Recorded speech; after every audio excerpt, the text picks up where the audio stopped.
No outfit complete without cat. Nope. That's my life. My drummer just got a cat. He let his 8-year-old name it Oh, Pizza.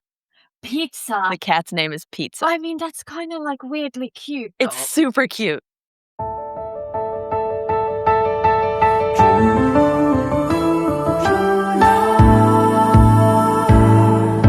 Welcome to the True North podcast. My name is Petra. I am your host as well as the founder of Nordic Artists of New York, a community of Nordic and Baltic artists and creative visionaries in New York City. In this podcast, I get to have candid human conversations with the members of our community, discovering untold stories behind their art and creative vision, their life-changing journeys across the Atlantic, and how they stay connected to their northern roots in the concrete jungle. Are you ready? Let's go! Welcome back to the True North podcast. My name is Petra. I am your host, and I am sitting here today with the lovely Swedish musician Elsa Nilsson. And before I welcome her, I wanted to tell you a little bit about Elsa. Brooklyn-based flutist and composer Elsa Nilsson's work engages high-level improvising and layered cinematic orchestration. Her artistry, an earnest and actionable desire to collaborate with multimodal artists and the changing world around her. The Gothenburg native has released 15 albums as a leader and collaborator, most recently Atlas of Sound, Kila Kina in 2024, Pulses in 2023, Atlas of Sound, Coast Redwoods in 2022. She's named Flutist of the Year in the Downbeat 2025 poll, is the 2018 winner of the National Flute Association's Jazz Flute Competition, and the recipient of multiple Chamber Music America grants, including a 2022 New Jazz Works grant for Band of Pulses. Her upcoming work, Liminal, which will be released in June 2026, explores the in-between, the internal processes and actions that shape life-altering choices, both personal and collective. Elsa, thank you so much for joining the True North podcast and very welcome. I'm so thrilled to be here. I would love to start by simply asking you to tell me your origin story. Tell me a little bit about where you come from and especially how did music and flute come into your life? Oh, that's a lot of stories. So I'm from Gothenburg, and my dad was a fisherman, and I really did not like fishing as a kid. Like, I didn't like killing things, wasn't super into swearing. I got motion sick. I was, no fun for my dad. Yeah. And he would take my brothers and me out fishing with our grandfather and just kind of put a life vest on me and drop me off on an island for, until he was done. School of life. And I would just kind of run around and make up songs, and I loved it. I had the best sheep skull collection of any of my friends. It was so good. And that was like when I was maybe 6 years old, which is also when I started playing piano. And then when I was a teenager, my mom sent me and my brothers to wilderness survival summer camp in California because my mom was from California, which is why I sound like this. So I grew up in Sweden speaking English at home. Very cool. So we were sent off to the summer camp, which was like, a month or two in the complete backcountry. That's like my dream right now. It's amazing. Oh my God, I miss it. But I couldn't bring a piano, and there was no piano. So I was like, what's small? And this is why I play flute. Wow. Yeah. I love that story.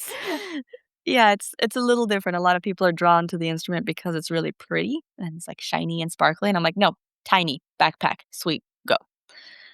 So I actually taught myself flute my first couple years playing flute. I just was like in the mountains and in the woods, just teaching myself because I already knew how to read music and I understood music, and I just like looked up the fingering charts and figured it out. Wow.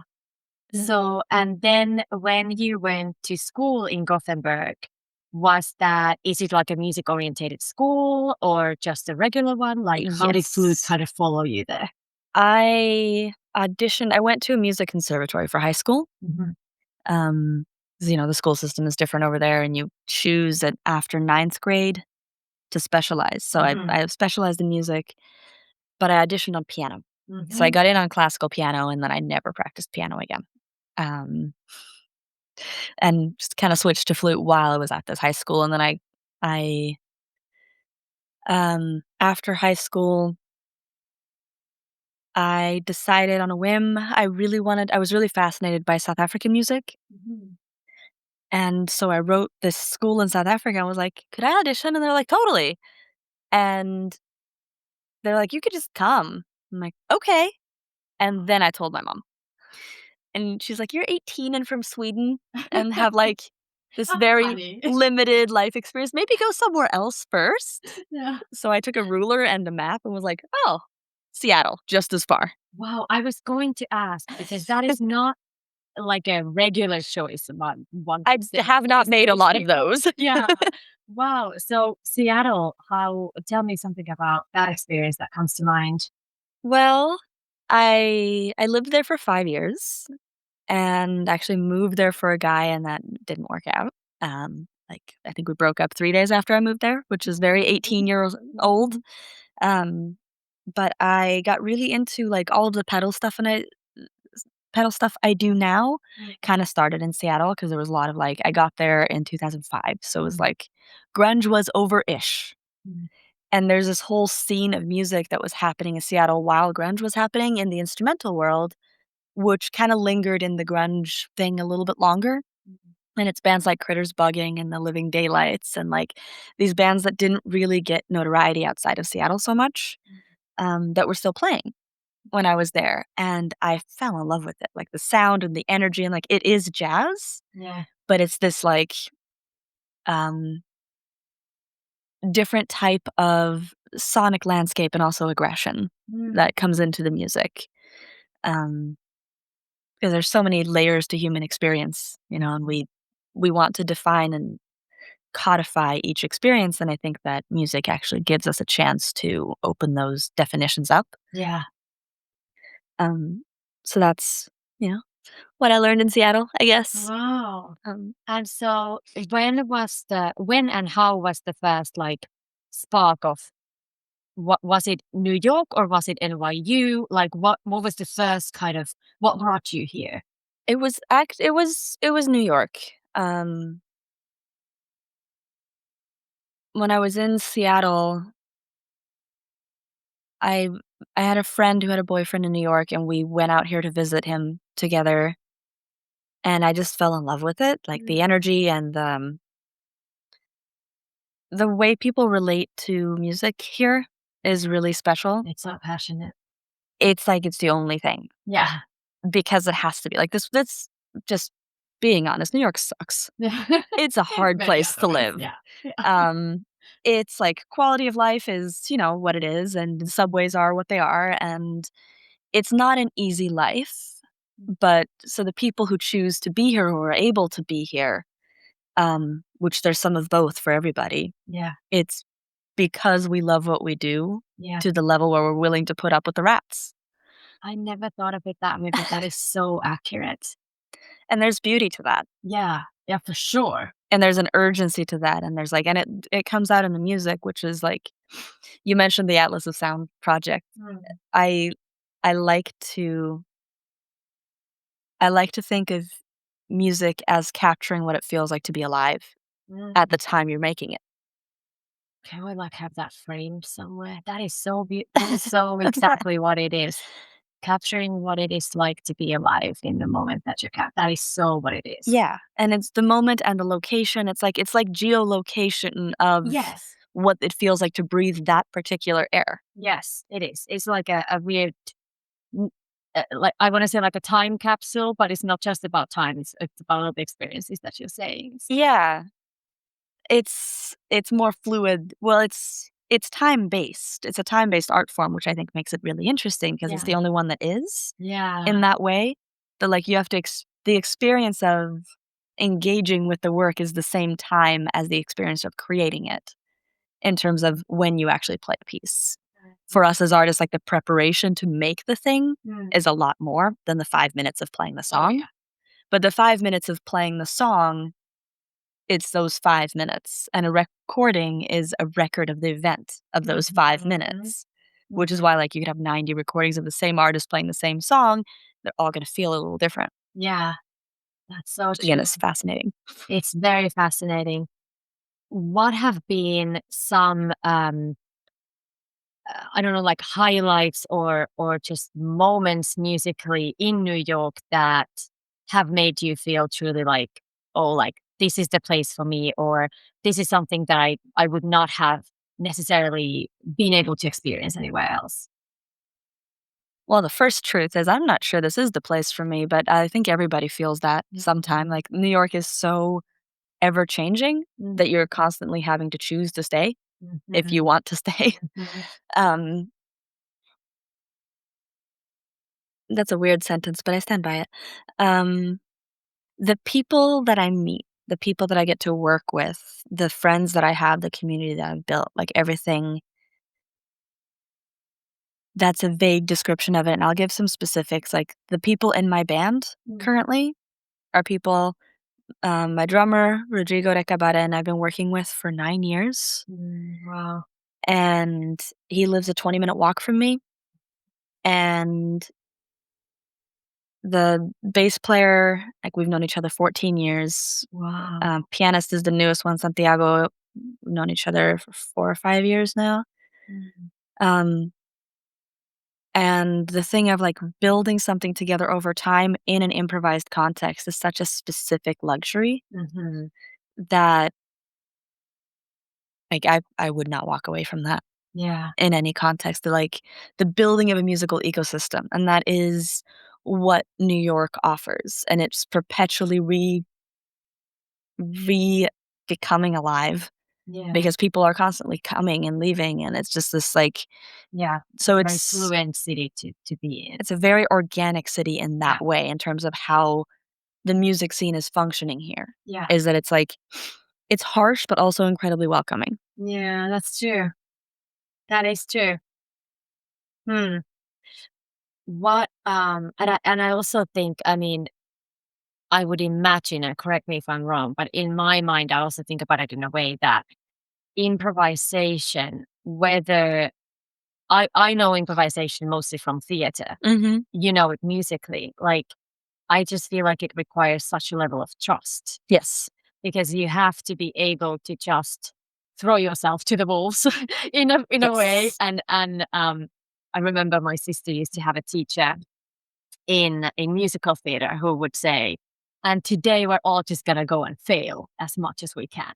Mhm. And that's Failing is kind funny. of what it is. It is. It requires a level of vulnerability that Yeah.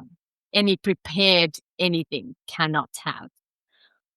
Yes, and Hmm. which I know is improv language. Yeah. Yes, very good. Pun intended. Thank you. I think preparation is actually a huge part of it. Mm. The act of preparation and then the letting go. Mhm. Because in the moment of improvisation, you are drawing at least, like, I know this is true for music, I'm assuming it's true in other improvisatory idioms Mhm. as well. You're drawing on your entire experience, Mm. and it's kind of like painting, and you just, like, your whole life, everything you've practiced, everything you've prepared is a color you could access. Mm. And then what the situation calls for, "Oh, I got that." That's a brilliant way to put it. It's that's what I find to be so interesting about being here, and, like, I've experienced this in other places too, like, New York is special and unique, but it's the music that makes it. Yeah. Um, and part of it is that it's one of the only places in the US that has functioning public transit, Mhm. so things are denser, Yeah, which means, like, in LA, the scene is different because you have to drive for 2 hours to play with anybody. exactly. And here, it's like, because of the jazz dorms, PLG and Flatbush, there's hundreds of jazz musicians who live in that tiny little area. That block, yeah. And because of that, it's just like it has this community vibe, but it also has this, like, constant input and constant back and forth and constant, like, space for multiple experiences, Mm. which is what I find to be really inspiring, is that, like, I'm bringing this thing that I have, that I've learned, that I've my experience, Mm. and improvising is an abstract way to tell these stories, or instrumental improvisation is an abstract way to tell these stories.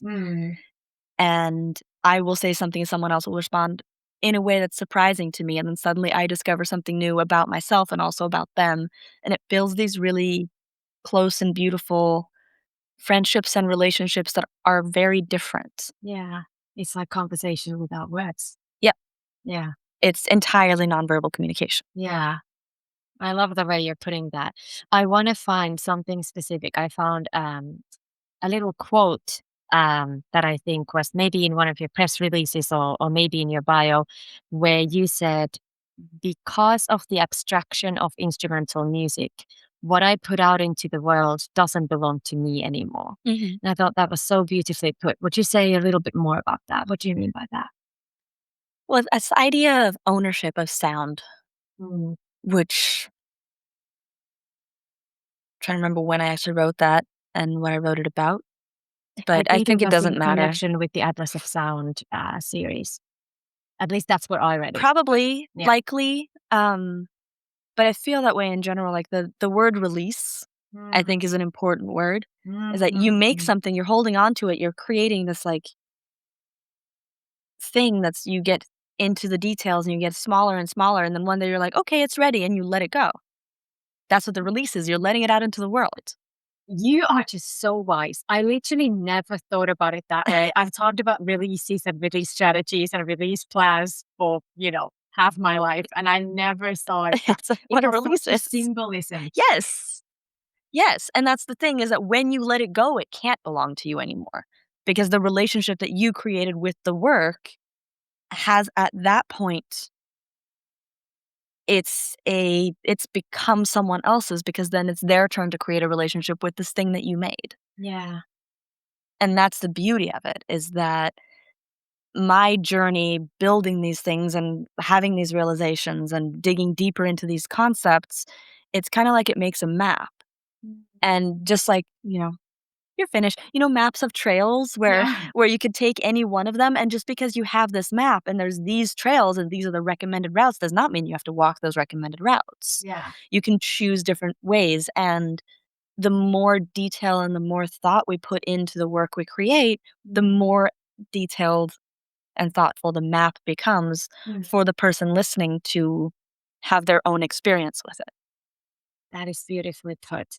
And just a fun fact for listeners who are not Nordic or Swedish or Finnish, also in the Nordic culture, we share this thing between Finns, Swedes, and Norwegians, particularly called orientering, Yes. Yeah, oh my god, it was always orientation, my favorite. which is a very weird thing to do It's a for sport. anyone who is not from those countries. Is it? Do you? Yeah, Huh, this is not a thing in the rest of the world, apparently. huh, But okay. basically, it is um, going into the woods with usually very like primitive tools. You will have like a compass and a paper map, right? Yes, it's a Because that paper map that has, like, topography on it. exactly. Yeah. So you kind of have an idea. There's a mountain. There's trees. Mhm. Clearly, I haven't done this for a while. And then you go, and then you have to reach certain points in the Yes. woods, and then you end up at your final points, and whoever is there first. I guess that's the gist of it. It is you have to reach certain points. You don't have to do them in any particular order. You do have to get to the first person to the end wins, or the first team, because often you do this in teams. Yeah. But what I remember loving the most about it is that you had little pictures, and every time you found one of there's, like, these specific points you have to find that have a little orange and yellow, Right. like, Yes. marker In the and then a little woods. clip. Yes. So then you get there and then you clip your paper to show that you Right. got to that point, and sometimes it's like a little outline of a dinosaur or whatever, like a star, and then you have to get all of them, and then the first one to the end. So you're having to make decisions about what would be the quickest way to do this Yes. based on topography, based on, like, where the marshes are, based on, like, Exactly. everything. But the reason that I bring this up, and the Mhm. reason that I find it so fascinating, is because you're essentially what you're doing is getting lost in the woods. Yes, you have this map and you have this idea maybe of the environment if this is not your first time there. But like there are great distances smack in the middle of wilderness that people travel in this sport. Yeah.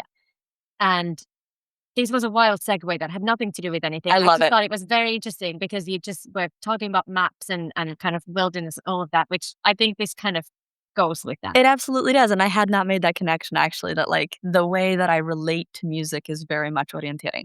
Okay. Like, it is that. Like, Well, there's these points where we get to, yeah, and we decide, like, me and my band, exactly. we know we're gonna get there eventually, but how we get there, the 4 of us could take different routes. Exactly.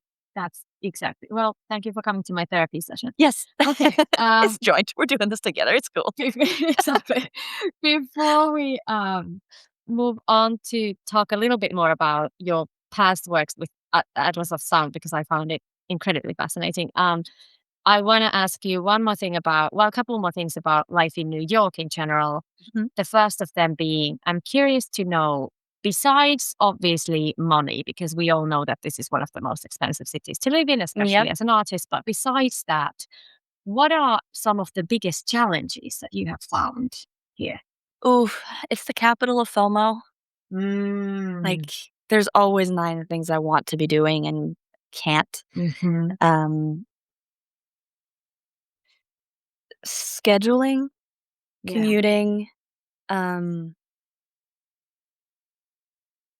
retaining any semblance of clarity Yeah, that's true. of, like, this is the thing I wanna be focusing on right now or spending my time on right now because there's so many things that are so exciting all of the time. Yeah.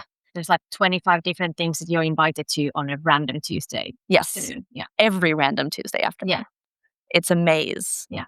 And I think especially as a musician who like you said, has built this community Yeah. around her, which is the first thing you have to do in this city to Yes. survive. Yes. I think that there is constantly this feeling of, but I want to go to that person's show and I want to go to that person's fundraiser and I want to go to that person's gig and I want to listen to that person's album and that, which is wonderful. There's this collective network of support that goes around here, which I think isn't talked about enough because people just think that it's competitive and it is also that. yeah, But we do have each other's back. yeah, we do. I mean, that's one of the things for me is, like, whenever I tour and I come back, when I first started doing these longer tours, I would come back and just feel completely disconnected and completely, like, another thing I think we don't talk about a lot is the artistic crash, Yeah. where, like, you have these experiences and you're on these highs, and then when you get back from that, the backlash is as big as the high was. Yeah.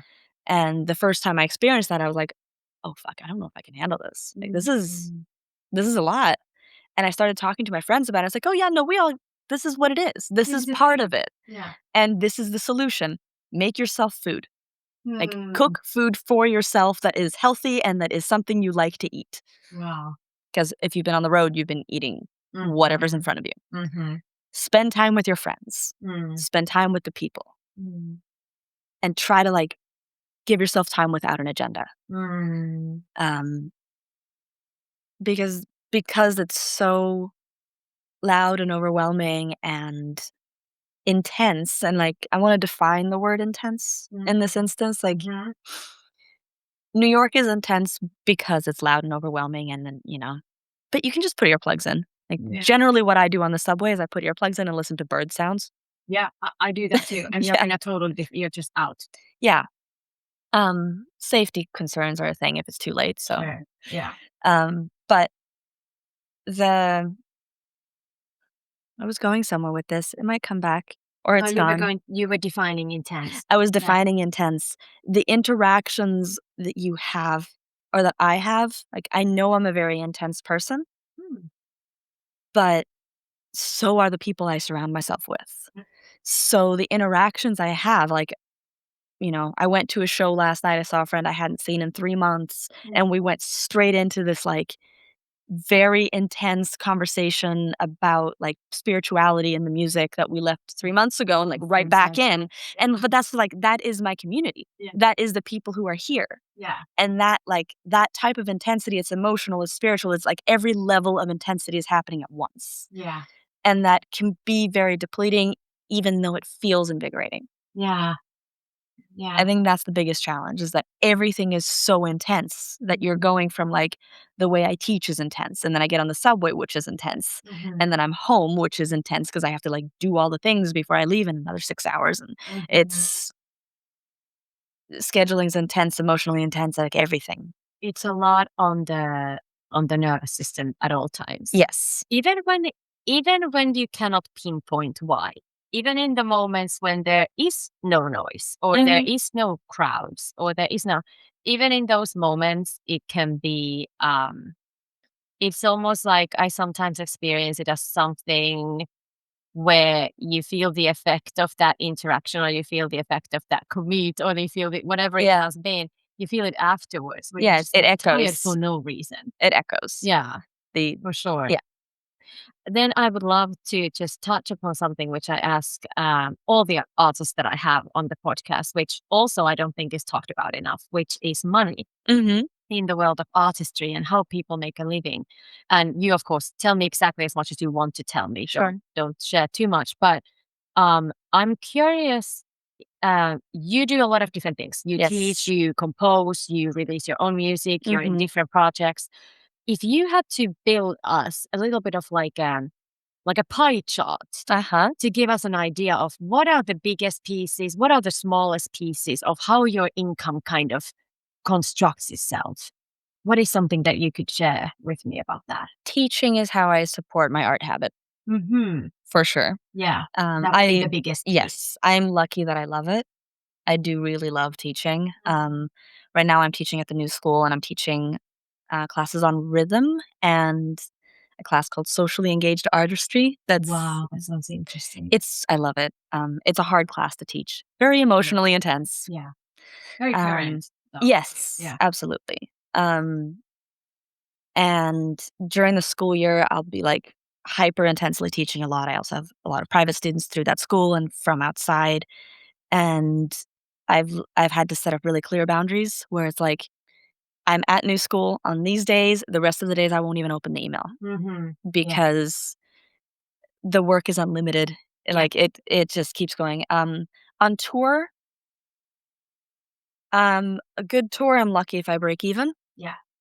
Um, Another good tour, I'm gonna spend a lot of money, I'm gonna lose some money, and it's like the calculations you make are,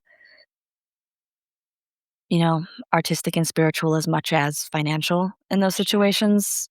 Um, but yeah, for me, it's always been like I made the choice of I don't want to compromise artistically, Mm. so I know I need to be getting money from other places. Yeah. So I do apply for grants, sometimes I get them, so most of the time I don't. Yeah. Um, It's a hit and miss. it is, but the teaching is like my consistent, Yeah. this is how I'm making it all work. Yeah. And just for those listeners who are not necessarily artists themselves, I just want to clarify what do you mean by not wanting to compromise artistically? Do you mean for sort of the costs, we, whether it's recording, whether it's, is that kind of what you get Yeah, that? um, I don't wanna say yes to playing music that I don't feel connected to. Yeah. That's a big one, and for me with my instrument, like, Yeah. there's a lot of music that's, like, flute specific that I have no interest in. Yeah. I find it beautiful, Yeah. but it doesn't fill me. But I do feel like you also, from my very limited understanding of the instrument, Mhm. I also feel like the way that you use the instrument, I have never heard in my life before. I am a bit of a rabbit badger. You Yes. have such a beautifully rebellious way uh, of engaging with it. Thank you, I Uh, appreciate that. that I just it's one of those things where like if I'm trying to, if someone comes to me and for some reason I'm describing artists in the network or Mhm. whatever, and if I was to describe you as a flutist, it feels I'm like It's no, not quite right. it's not quite No. that that doesn't that's a little piece of the way that it's like it doesn't explain it Yeah. fully. Yeah, flute is my instrument, but that's the other thing is that, like, because I've made the choice to have that sound to, like, develop this thing that nobody else does, Yeah.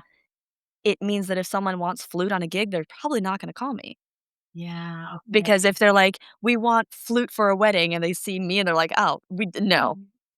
that's not what we want. We want the pretty girl in a long dress. And I'm like, I can do that, but I'm also going to bring a distortion pedal. No, I've played at weddings and I have not brought the distortion pedal, but that is what I mean with the artistic. I don't want to compromise artistically, is that I know what I'm going for and it is different. Yeah. And it is outside the box, but it's not outside the box enough to fit into a different box. So I'm writing this very peculiar line of no one really knows what to do with me. And the people who do hire me are hiring me because of that. Yeah. But that's just it's a smaller, I don't know, amount of gigging or amount of work. Yeah. What about then if we're thinking about the pie chart? I'm very curious because I find you to be an artist who has beautiful material out there. I'm talking about physical things, your albums, the books. That actually, do you want to? The books are here, yeah. Here, I thought this was brilliant. We're gonna go a little bit into these projects in a little bit, but sure. maybe you wanted to say a few words. So the books are. I had this idea. The Atlas of Sound project is like location specific. So it's the thing we were talking about of like what it feels like to be in this place. Yeah. And it started with the Redwoods, which is like it was pandemic, and I was in my small apartment in Greenpoint at the time, being like, I want to go to the trees, and there are no trees. So I found all these recordings on my phone of me improvising in the Redwoods In Northern California. in Northern California at these coordinates. Yeah. So the back of each book has the coordinates where they're actually written. Yeah. And they're meant to represent field atlases of like what scientists would bring into the ecosystem if they were studying it. And I always find that local indigenous artists to share their voice in it too. So the first one is Danako Hoagland, and he made a bunch of like this artwork. And I just give them like basically full reign to do whatever they want. Here's another one of his for the video people. And the whole idea is that it's relationships. Yeah. And that it's looking at the relationships in the ecosystem from the perspective that we are one of the relationships in the ecosystem. And I've released 2 of them, and yeah, they are a little unusual. Sometimes people get really into them. On the road, sometimes I sell a lot of them, and sometimes people look at them and are like, "What the fuck is this?" Yeah. The one from Quilakina, which is in Patagonia, is I have poetry that's like I did this thing of I found a poet who writes in Mapudungun, which is the local indigenous language, and then she translated to Spanish, and my friend Eduardo translated it to English, and it's like this multi-layer metaphor for colonialism, essentially, that like we in North America think of South America as Spanish speaking. Yeah. Which it is. Yeah. But it's also not. Yeah. Like Spanish is the colonial language, just like English is the colonial language here. Yeah. So I wanted to have all 3 for that and to me that is another like there's so many layers of metaphor and so many paths that you can take through these stories, which I think is like if you just look at the surface of these projects, it's music about plants. That's what it is. It's the music that the music that I hear in those locations that are not what I would normally write. Yeah. Which is why these records are so different. Yeah. Like the stuff I write in New York is kind of loud and angular and rapid badgery. Yeah. And the stuff that I write in these retreats, because it was the Redwoods and the Kilakina, and I'm recording one this summer in Prague that I wrote last summer. I have one in Iceland. I have one from where is it? Crater Lake. Okay. And it's all like these specific sound worlds, these specific like interactions, relationships. Yeah. And to your point, I've released 2. I've written 5. Wow. I'm just saving. I'm just like trying to figure out how to financially make these records. Yeah. And I have a queue. At this point, I probably have like 8 albums that if I had the money, I could record tomorrow.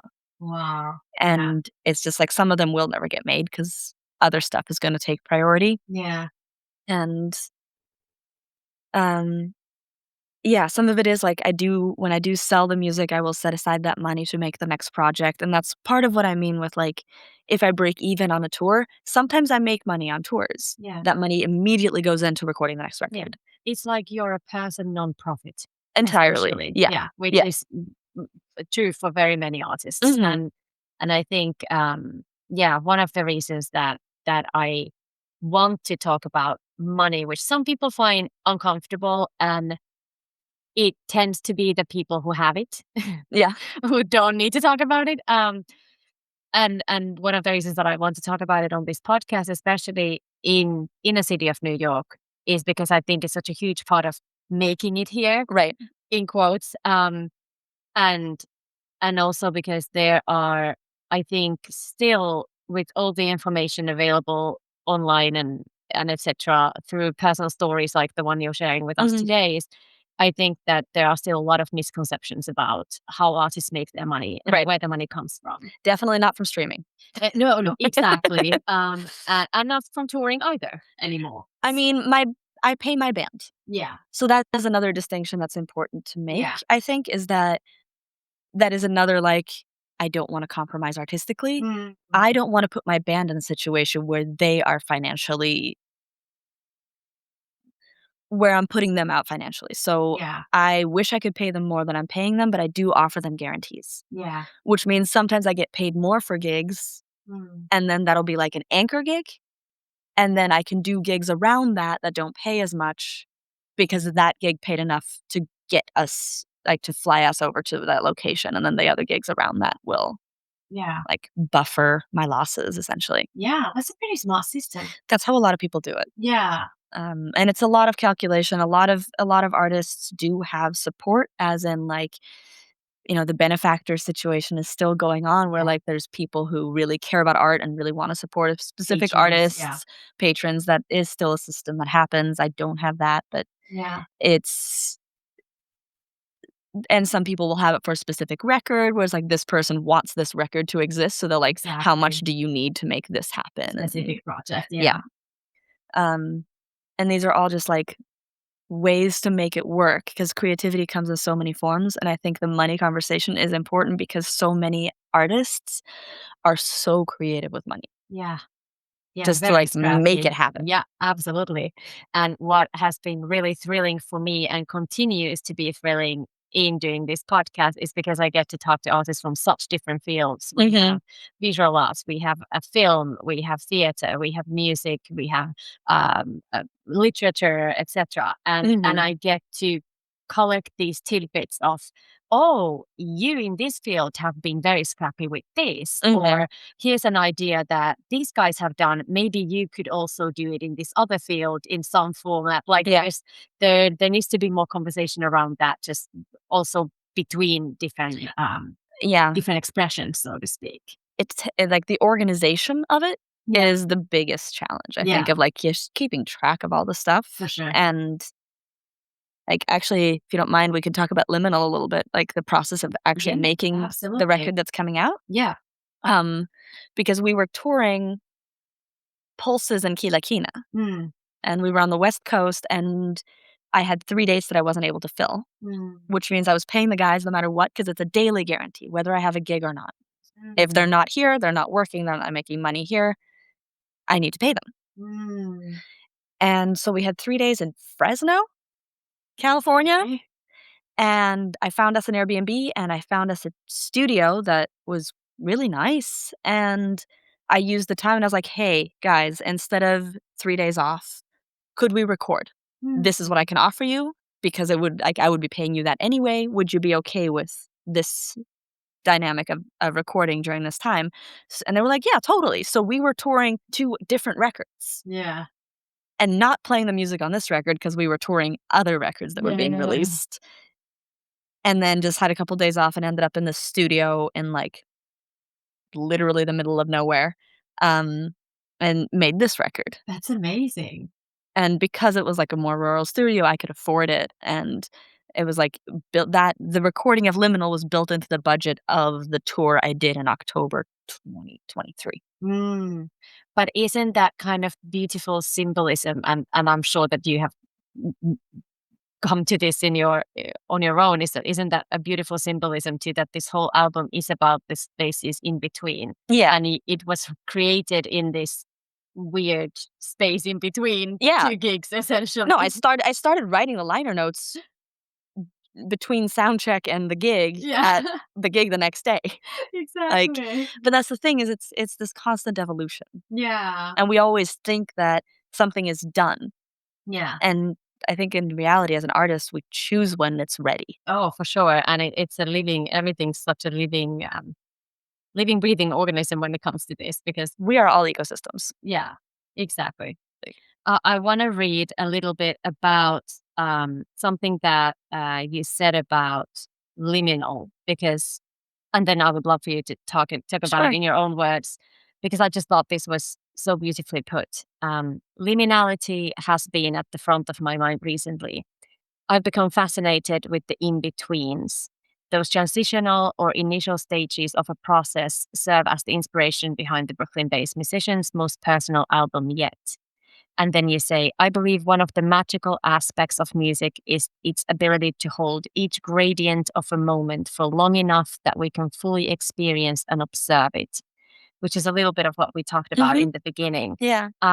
What more would you like to share about liminal and the ideas behind it? I really especially love the structure of the album, where each track has its own sort of literally space in time, but Yeah. like also its own process. I mean, the interesting thing about process, I think I recently started thinking about the Fibonacci sequence with this, of like these patterns that we see throughout the world and um, throughout the scale of everything. Mm. And that specifically with decision making, or these moments that we all experience where like there's a clear before and after. The moment of the before and after feels very short. It always feels like it's an instant. Mhm. And um I'm like debating if I want to actually say this, but I'm going to have to because it's in the liner notes. It's a divorce record, Mhm. which I breakup records in general, like to me personally, are not very artistically interesting. Mm. And because I was like on that tour, my ex was moving his stuff out of our Wow. joint apartment. So I'm, you know, a little raw. Yeah. And all the music is music that I wrote throughout the like year or two leading up to the breakup, and then one of them on the day of the breakup. Stepping Away, I wrote the day that we broke up. Um, and everything else, like, it became this highlighter of like, "Oh, shit, I wrote a breakup record." Well, you're Yeah, approaching it in a very new way. that sounds like me. And I mean, music is therapy, creation is therapy. Like, It is and it isn't. mm. I think that's actually a common thing that I think is a little dangerous, Mm. because music is therapy, but the audience is not our therapist. That's true. And I think that's like a pothole that artists can fall into Mm. very easily, that, like, they want they want the audience to be their therapist, and that puts pressure on the audience to be there for the artist rather than for us to be there for each other, Mhm. or Interesting. for the audience to have their own relationship with the work. Not to say that music isn't therapy, it absolutely is, but the way that you engage with it and the way that you hold yourself within it, Mm. then music is the therapist. And you're creating a map where other people can have that same experience with what you made, versus I want the audience to be my therapist and I'm just gonna like unload all this stuff that's happening. Yeah. Um, but the thing with liminal and the idea of liminality is I was thinking about all of this stuff in terms of just trying to like slow it down and see what's happening, which is a therapy mechanism. Mm. And oh yeah, plenty of therapy has happened. Um, but this thing of like there's this mechanism, these things that happened in this decision that I didn't see as decisions when they happened, Mm. but after the fact is like, oh, those are definitely decisions. They're before and after. They're like hard points. I started seeing that everywhere in the, like, Fibonacci sequence sort of way of, like, this is happening politically too, where we don't see the turning points, we don't see these big moments until they've passed, and then we can see how they led to the other ones. Um, and with Liminal, it was, like, the act of putting it together, because when we went into the studio, it really was, these are the songs we've been playing for the last, because we'd been touring Pulses for a year and a half at that point, Mm. and Pulses is a 45-minute piece with the voice of Maya Angelou built in, and then I trigger her voice, and it's got, like, all the video stuff, and, um, I love playing that piece, but usually we would have a 95-minute set, Mhm. and it's not gonna stretch to 95 minutes. It's a 45-minute thing Mhm. at most, sometimes it's 35 minutes, so we would need to have some songs around it. Yeah. And these were the songs that we were playing that hadn't been recorded, that we'd been playing on the road for a while. So I was like, "Okay, let's record them." And then the act of, like, organizing it, putting it together, putting the record together, I was like, "Ah, shit, it's a divorce record." Whoops. But again, isn't there a symbolism to that as well? Absolutely. Because kind of like what you're explaining about these small micro decisions, Yeah. if one can call them that, that we so often I feel like this happens to me all the time. I find myself in a situation in life, whether that be relational or work wise or career, whatever it is, creative, it could be anything. And I come to this place where I go, how did I end up in this? Yeah.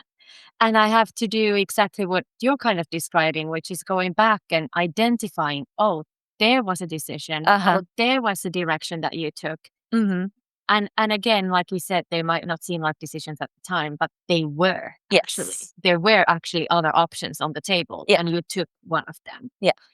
Um, and so this kind of the creation of this album kind of mirrors that in some way. Absolutely. And the thing that I find interesting about it, that is the thing that's, like, personal and it's scalable, which Yeah, I think universal. Yeah. that is one of the things that art can do, is to have something be hyper personal but still scalable. Yeah, for sure. Um, is this, like, kind of like the psychological but also physical process of the decision. Like, the Yeah. first thing is you take a breath, Yeah. I love that the first track is called Undertog, which which, have you thought about the translation? Because that's, I love this. no. I'm learning Spanish Mhm. because I needed to prove to myself that I'm smart after the Sure. divorce. Yeah. Yeah, makes sense. Yeah. Um, Nice. totally. So I presented all this music in Spanish in November. And I've been saying these things in English and Swedish in front of the band, and I said them in Spanish, and my pianist after was like, "This is really funny because you say the exact same things in the exact same ways in Spanish too." I'm like, "Yes, I was shedding. Yeah. I practiced Spanish more than the music for that gig." Um, but the thing of Andata, like, we talk a lot about what gets lost in translation, Mm. but we do not talk about what gets found. Mhm. And as someone who speaks multiple languages, there's this thing where, like, you learn a word in a different language and it recontextualizes the word in your language to you. Completely. Because then suddenly you're looking at the root of the words, you're looking at the, Yeah. which is a very, it's a very Sun Ra thing to do. Yeah. Um, but andetag specifically, ande means spirit, tag means take. So to take a breath in In Swedish Swedish. Yeah. is to take the spirit. Wow. Isn't it great? Take the spirit. Yeah, I never thought about that. It's the same in most Nordic languages, I think. Oh, it's the same in Finnish. Oh Yeah? my god, let me think. So you would say, yeah, you could say, oh, this is actually interesting. This is exactly what you're talking about. In Finnish, you would say, wait, I have to fact check myself. I am actually Finnish, but I don't get to speak it so much. Um, we say vetää henkeä, which is pull the spirit in. So it's a slightly different relationship to the spirit, but breath is still Same, spirit. same. Yeah. Yeah. And there is still an active physical component to it. Yeah. You take, you pull, you summon, you. Yeah. You have to gather the strength Yes. to do the next thing. Whew. Yeah. Oh, something about that being the first track on this record is incredibly moving to me. Thank you. I mean, it's the only, it had to be. Yeah. Um, And so every single track is like a point in a decision. Mm. And it could be like they could all be one decision. They could be over the span of years. Like if you look politically at where we are right now, I can pinpoint every one of those in the Mm. last 2 or 3 years. Mm. Wow. There are so many beautiful themes in the tracks of this album. I feel like we could just talk about them forever, but there's one that I specifically wanted to mention because Sure. you mentioned this. We talked about this earlier a little bit in connection to your teaching. Mhm. Um, but you are also an artist who is curious about the role of art in society and why it matters to do art and why it is a mechanism for change, for change of attitude or revealing bias or Mhm. just all these things that have to do with sort of social justice work. And there is a track on this record called 1 year, 10 months, 3 days for Ahmaud Arbery. Mhm. And I wonder if you could share with me just a little bit about what that is about. That track is a lot of things, Mm. but the most literal thing that it is, I was home and I heard the news that the people who shot him, so Ahmaud Arbery was shot while running. Mhm. Um, the people who shot him got convicted, and it took 1 year, 10 months, and 3 days. Mm. And this was on November 24th, and I'm terrible with dates, but I remember that because I was like, I need to mark this. Something about this feels very significant to me. And it's like the Black Lives Matter movement, there's so many ways to relate to it. There's so many ways to engage with it. Mhm. And what often to me can happen with political movements and social justice work is a lot of shaming Mm. and a lot of cancel culture and a lot of like people being afraid to speak up for fear of saying the wrong thing. Mhm. Yeah. And one of the things that I think we can do in art is be like, this is a personal statement Mm. about something societal, Mm.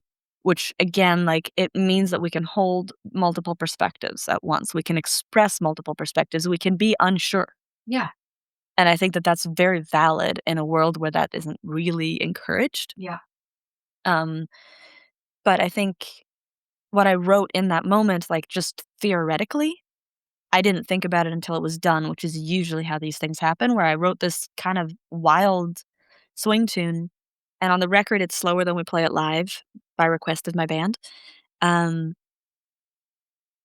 the A section is 24 bars, the B section is 11 bars. The B section is also in 11, Mm. sort of. It's alternating 5 and 6, but it had to be like that to work because it's circular. Mm. Um, but the physicality of what I literally wrote Mm. is a monument to the date. That's amazing. Mm. And there were things about that specific moment that, like, I'm a runner, and I go running all the time without getting shot, Mm. and that should be true for everybody. And there's, like, every one of these names that we all say Mm. it's a person. Yeah. It's a whole life. It's a person, and it's their entire community, and it's not an abstraction. It's very literal, and, we could all make unlimited records about every single person, every single, like, moment that this is happening in our society, Mm. but I think and I think that any way of engaging with these things, any way of looking at yourself in the context of this, like, if we're talking about anti-racism, if we're talking about, like, what is my role as a white woman from Sweden Mm. in the BLM movement? Mhm. I don't have an answer to that, honestly. And it's okay to not have an answer to that. I don't think anybody has an answer to that Mm. because it is constantly changing and shifting, and the and this is an emergent strategy terminology and or Octavia Butler terminology as well, the teasing. Mm. The teasing of these ideas, the public uncertainty Mm. of like, how do I fit in this conversation? I'm going to publicly have my internal monologue in a way where I know I'm putting myself in an awkward position. I'm putting myself, like, putting this tune on this record is putting myself in a position where I'm gonna have to talk about it. And that was a conscious choice because I think that matters. And there's like, I can give 5 arguments for why I should and 5 arguments for why I shouldn't have. Yeah, And I totally get that. I think that matters. Yes. And I chose to go with it because I think that as a white woman playing jazz, I am part of the racial conversation whether or not I want to be. And I am choosing to engage with it. I'm choosing to read. I'm choosing to listen. I'm choosing to try to understand as much as I can understand, which means I'm choosing to shut up a lot of the time because that's what it takes to actually listen. Um, and like there's a lot of questions you asked that I think are really important, and I'm not going to get to all of them, but like the role of the art and artists in change making, part of it, particularly with jazz, is that I feel like artists tend to be about 10 years ahead of society. So the things we talk about where people are rolling their eyes at us in 10 years, it's societally accepted as truth. And this is something that has happened throughout history. And it's not so much that person A writes a song and then the next election changes. It's more that like So linear. it's culture. Yeah. That's if we're talking about like we work in the culture sector, that's very literal. But that also means that we are creating culture. Yeah. We are, like I said earlier, like we are capturing what it feels like to be alive right now, but we're also capturing what we're hoping for. Yeah. We're also shaping a future that may or may not come to pass. Yeah. But we are visioning if we're creating a reality that could happen. Yeah. That's a beautiful way of putting it. And I think for me with this particular song, it's like I couldn't believe how long it took. And also he should still be alive. They should all still be alive. There's no But there's no amount of rage or indignation that brings them back. But I think it is exactly true what you said earlier, that I think just it's almost like we I think as Nordic people living in America, I think that everything that you're saying must be very relatable to so many of the people in our community. Yeah. And I think that there's a lot of I'm trying to choose my words very carefully. There's almost a lot of like over analyzation of, am I now saying the exact right thing? And am I now asking the exact right questions? Yeah. And am I not, and should I be in this conversation or should I not? And should I, and sometimes I think the most quote unquote correct thing to do is just be human about it. Yeah. And I think what you just said is like, I can't believe how long it took. That's all. Yeah. Paralysis by analysis is dangerous. Yeah. I think that's part of why I'm so interested in decision making Yeah. and clarity and the process of like, what does it take a stand? And that's also why this song is on this record. Yeah. Of like, I think every life is a liminal state. We're always transitioning. We're always moving from one thing to another. But at any given point, we can take a stand. And that doesn't necessarily mean becoming an activist and dedicating your whole life to a cause. It means taking a stand within yourself and being like, this is what I believe. This is what I want to know more about. I think that that is the most important thing to know about yourself is like, this is what I don't know. Yeah. And I would like to. Yeah. And for me, it has been race. Yeah. And I think for a lot of people coming out of the Nordic countries, it's not a conversation that we have. Yeah.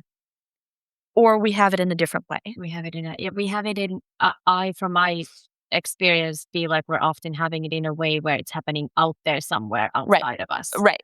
It's like we know that that's going on. It's just we have nothing to do with it, which of course is absolutely not true. No, like colonialism is why, Yeah. like why things look how they look. Yeah. Like, and that's another aspect of this is like we can talk about what's happening now.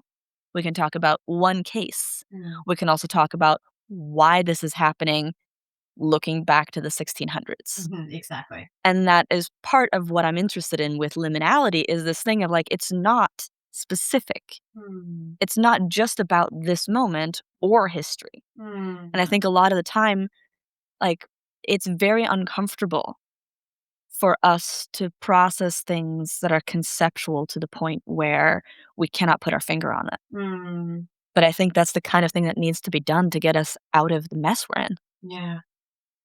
Well, thank you for putting this song on the record, and thank you for putting yourself in situations where you have to talk about it, because that alone is more than many can say, and I for sure know that it's not an easy thing always to do. So I think it's very brave, and Thank you. Appreciate that. I appreciate it. We're gonna shift gears a little bit. Great. We talked a lot about Atlas of Sound, you traveling to these places and writing from these locations, of these locations, about these locations, and you mentioned a lot of the natural world, and that to me is such a cornerstone of how I often think about Nordicness and our shared cultural heritage. The fact that we're all gnomes. The fact that we're all forest gnomes Yes. at the end of the day. Yes. And I would love to hear from your personal experience as do you identify as Swedish American? How would you? It's very interesting. I identify as the one I'm not in, generally.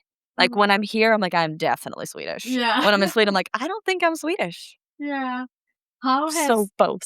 so both, Yeah. both, yes, and how do you experience Swedishness now being in America?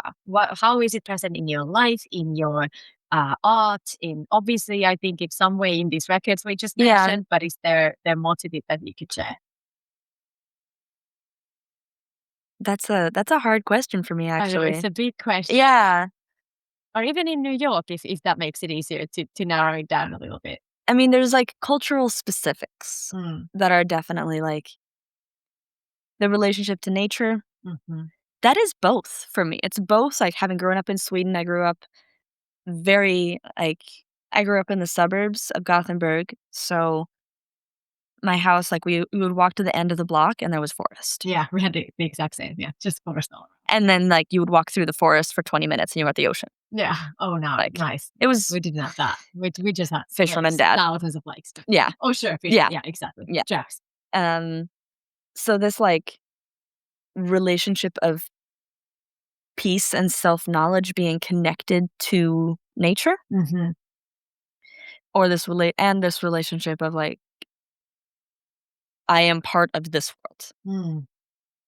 And I think that the US relationship to nature is often more separated. Of like we find it beautiful to look at nature, but not we are part of this ecosystem. Which is very like that's very much what Atlas of Sound is trying to reframe that, trying to bring that, I guess, Nordic perspective into like we are one of the creatures who live here. Yeah. One of many. Yeah. Yes. Which is not to make us smaller or to like it's just a re-enchantment. Yeah. Yeah. Yeah. And there's also like Scandinavian or Swedish specific things that like in how I eat and how I dress and how I'm like how I interact with the world, how I deal with schedules. Like there's a lot of things about me, the person, that definitely is because I grew up in Sweden. Yeah. It's how I teach, how I interact with my students. Like I'm not a mean teacher, but I do not let them get away with it. And these are students who like came up in the US school systems and I'm treating them like I came up in the Swedish school system because Yeah. I did. So I'm like, you don't want to come to class? I don't care. Yeah. That's fine. It's your grade. Doesn't change my life at all. Yeah. But there's like the way that care sits in the Swedish culture, I think has stuck with me. Like how we care. Say more. Care is a privilege and it's an energy. Like it's something that you do. One of the things that always struck me when I was a kid living in Sweden and spending time in the US is like everyone always says it takes 10 years to get to know a Swedish person, but then you'll have a friend for life. And I didn't understand what that meant until I moved here and realized that I'm kind of like that. Like Yeah. it takes a lot for me to actually, I mean, yeah, liminal. It takes a lot for me to actually trust someone. Yeah. But in nature, those connections are instant Yeah. because the trust that you have is first with yourself. And knowing that you are part of the world makes that trust something and that care something that is innate. Yeah. Yeah, I can definitely find touch points in what you're saying. Okay, cool. 'Cause I Yeah. felt like I started to No, meander like we were in the woods. no. Listen, you and I, we can wander in the woods any day. Awesome. T- Totally fine with that. And I do feel like a lot of people from Nordic and Baltic countries that I speak to have a similar experience on friendship. I'm actually glad that you mentioned friendship because there is something to it where a lot of people who move here, for example, in their first years, they seem to have a similar experience of like having a lot of people around them and almost starting to have this like network of friends and maybe groups of friends, maybe the beginnings of a community, but it doesn't go, it's like it doesn't reach the roots. Yeah. I think roots and care are the things that Yeah. that we need to connect in this moment Yeah. of how deep do your roots go, which I Yeah. think like that is a US specific thing too of like how Yeah. young this country For is. sure. Roots can't go that deep. Yeah. And Exactly. Or they might still be elsewhere if you or really they look might closely. exactly, but then you're disconnected from Yeah. your own roots and that like disconnection is a trauma. Yeah. It's a cultural trauma. Yeah. It's like that's one of the things that comes up when we talk about generational trauma. Yeah. And that's true in different ways for different people. Yeah. Of like, did you come by choice or not? Yeah. That's one of the ways that uprootedness Yeah. manifests differently in different parts of the US culture. Yeah. There's actually a book I'm reading right now that is amazing that talks about this, and it's called Blues People. Okay. I will tell you who the author is later. Yeah, 'Cause I'm sure. not We'll good at put that. it in the show notes. Okay, Put it great. in the Thank show you. notes. It's beautiful. Yeah. It's really well written. Well, I feel like I should add a segment of just book recommendations on this podcast because I love them and I assume other people love them, and Yeah. so we'll add that I onto that's I only brought the Liminal CD, the Liminal, the vinyl that's coming. There's a reading list on the back. Really? Yeah. Oh, that's brilliant. I was just like, this is what I was thinking about. This is what I was reading as I created this. I love that. Oh, you're so good to your fans. I don't know that Listeners or whatever. I appreciate that. I think it's because I'm thinking about it in terms of record keeping, Yeah. which is another way for like a record. It's record keeping. Oh my God. Yes, it is. Yeah, it's Never thought of that either. Elsa, you're blowing I my mind with this. I like words. I like words. I like words too, but for some reason, I've never dug into the ones that we've gone through today. It's a record keeping. It's record keeping of a moment in time and life and space. Oh my goodness. Of course it is. Okay. Thank you for the therapy. So, okay.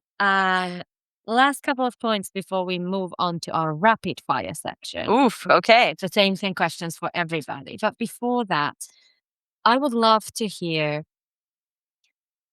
sort of like a double question.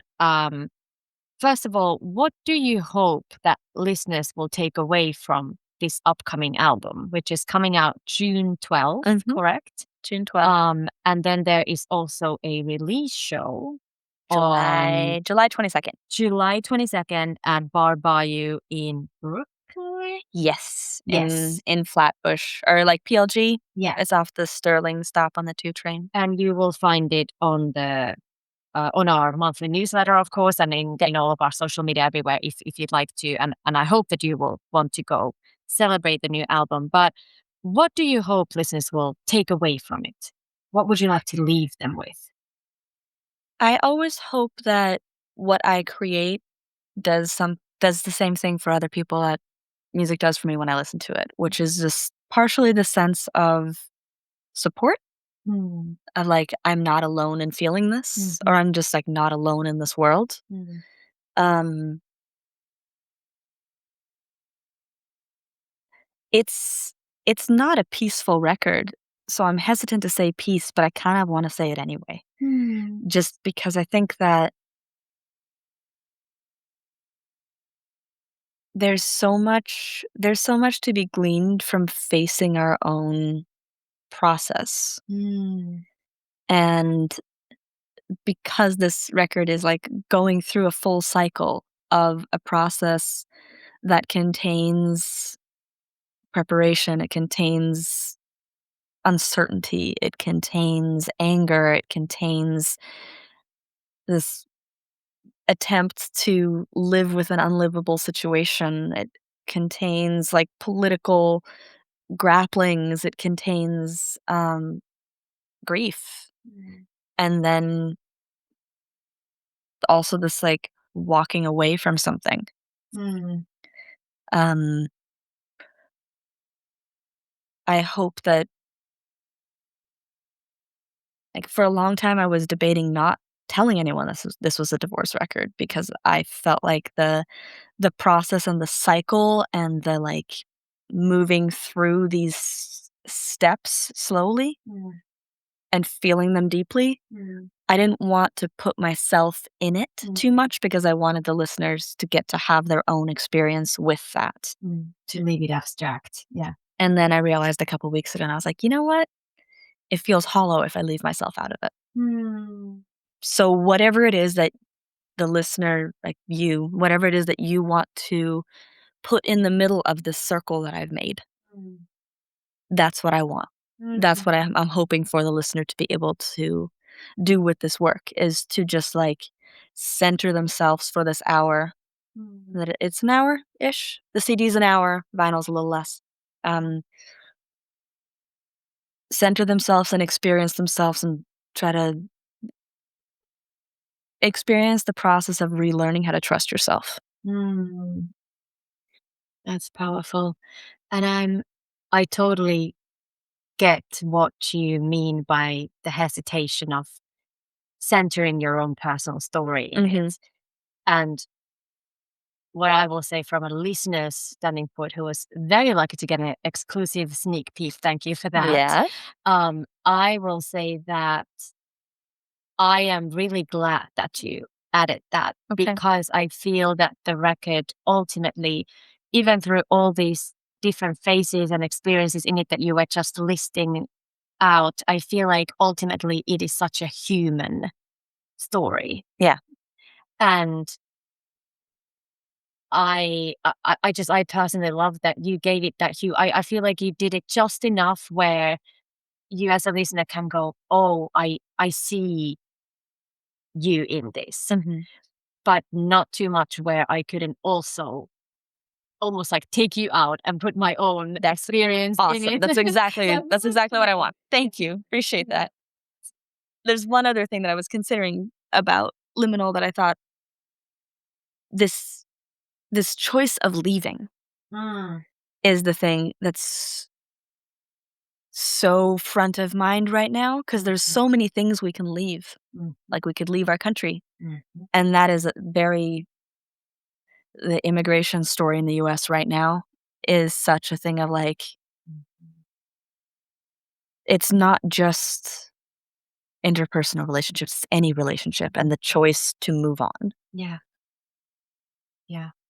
And I know from personal conversations and on conversations, public conversations on this podcast, that there is also, if we take this into kind of like a more micro lens, that in our community in New York, there is a lot of questions of people. There's a lot of questions of whether to stay in this country, Yeah. whether to stay in this city, Makes sense. whether to stay in this system. And so the decision of leaving, it seems to be something that is just on the deck for everybody. It's and not part of one what's way or in the another. air Yeah. of Yeah. being alive right now. Yes. Yes. Yeah. Correct. Absolutely. Um, okay. So album Liminal coming out on June 12th with the album release show at Bar Bayeux in Brooklyn on July 22nd. All of this information you can find in our show notes and on our social media. We'll put it all in there. Okay, Elsa, I have one last segment for us, which is the rapid fire. Are you ready? So the Absolutely. idea is you answer with the first thing that comes to your mind, Okay. and with either one word or one sentence max. Okay. Okay. Take a deep breath. I believe in Got you. this. Okay. Number one, if you couldn't be an artist of any kind, what would you do for a living? I was going to say be a spider. Oh, okay. We haven't had that before, but that's very honest. You're a spider. Yeah. Okay, cool. Moving on. What is something you always bring with you from home? When I tour, I travel with a stuffed animal. His name is Beaker. He's a little owl. That's so cute. What about like home in Sweden when you go? Oh, Dumle. You would bring Dumle. Always. Yeah. You know they added that at IKEA now. Did they? Yes. Oh, no. They have it in Brooklyn's IKEA I'm now. going to I go was right like, away after this. oh my goodness. Yes. Okay. What is your favorite secret gem place in New York City? This could be anything from public places to businesses. The Prospect Park, the lake on the other side where you find the trails, a little like hut by the water. Mm-hmm. Very good. It's really funny to me. 99% of the answers to this are all natural areas. Oh, yeah. Like we just, yeah, we're Makes not sense. that special. No. Okay. We're Nordic. We're Nordic. Exactly. That's Yeah. what I mean. Okay. Number 4. If you could have your art, so in your case, your music showcased at any famous building in the world, which one would it be? Grand Canyon? Not a building, but that's what I want. Oh, you're imagining like a performance in Grand Canyon. Oh Yeah. my God. That'd be That cool. would be very cool. Yeah. Okay. That's very cool. Number 5. What is the worst advice you've ever heard or received? Ooh. Smile more? Oh, yeah. I hear that. 6. What's the best advice you've ever heard or received? Random stranger in a bar. Don't stop and don't die. Oh, is this in New York? Yeah. Yeah. Okay. That's pretty good. That'll get you pretty far here. Okay. Yeah. Number 7. What work, achievement, or milestone are you most proud of? I don't know. First thing that comes to mind, Mm-hmm.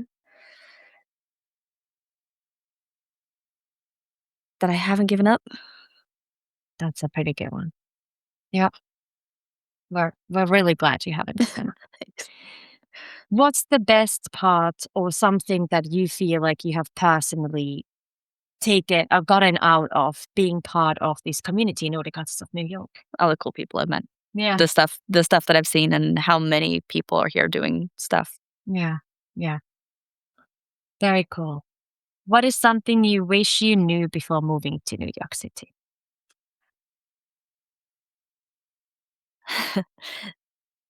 To look up and see the angle of the streetlights before you step into the street because pigeons sit up there and poop. Wow, that's very specific. Yes. To anyone thinking of visiting or Just look up. moving, just look up. Yep. And it didn't hit me, but got close and You learned your lesson. I learned my lesson. Yeah. Okay, last one. What is a favorite quote, poem, or lyric that you could share with us? I mean, the Maya Angelou On the Pulse of Morning. It's a 5-minute poem, which is the one I based that piece on. There's a line in there It says, history, despite its wrenching pain, cannot be unlived, but if faced with courage, need not be lived again. With that, we end this episode. Thank you so much, Elsa, for being here with us today and so honestly and openly sharing both your story and your journey and also your wisdom. I feel like I've learned so much. We'll need to do a whole separate podcast just about linguistics. So Oh, thank you so much for having me. It's been a pleasure. Thank you so much. And we'll put all the information in the show notes so you can find Elsa's channels and music and especially the new record. Cool. Thanks. Kiitos, tack, aita, paldies, and ačiū for listening to the True North podcast by Nordic Artists of New York. If you enjoyed our conversation today, please make sure to follow us on Spotify and Apple Music and subscribe to our YouTube channel so you won't miss the next episode. In the meantime, you can follow our community on Instagram and Facebook at Nordic Artists of New York and learn more about our grassroots mission and our incredible roster of artists at nordicartistsofnewyork.com, where you can also sign up for our monthly newsletter of Nordic and Baltic art events in New York. This podcast is produced by me, Petra Jasmina, with the amazing Kristi Rosma and supported by Finlandia Foundation National and Petrified Productions. The theme music is by the wonderful Finnish singer-songwriter and composer Eeppi Ursin. You can hear more of her music via eeppiursin.com or on your favorite streaming platform. Thank you for being with us on this journey to True North. See you next time!